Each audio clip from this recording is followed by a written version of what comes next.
نعرف نفسنا طبعا في البداية.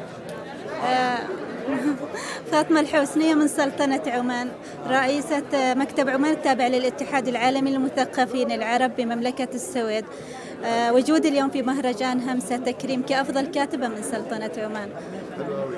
عايزين نعرف، طب انت مجال الكتابة عندك أدب، خصر، يعني ايه المجال؟ أنا أكتب في مجال الخواطر والمقالات وأدب الرسائل، أكثر ما يميزني هو أدب الرسائل. شايفين ان همسة كمان جنب الفن بيكرم الشاعراء والأدباء، فشايفة ايه في التركيبة دي كلها؟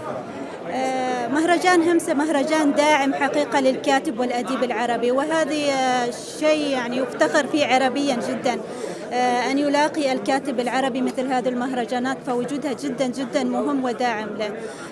مهرجان همسة بالنسبة لي يعد مركز فخر واعتزاز أني أمثل ثقافتي العمانية وهويتي العمانية على مسرح مهرجان همسة وأنقلها إلى أرض الكنانة. عايزين نعرف ايه بقى الحاجات اللي بتحضر لها، هل في حاجة جاية في الطريق ولا ايه الموضوع؟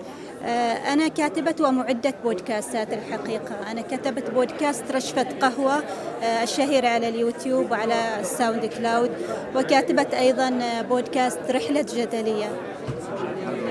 محققة نجاحات ومشاهدات ولا ايه الأخبار؟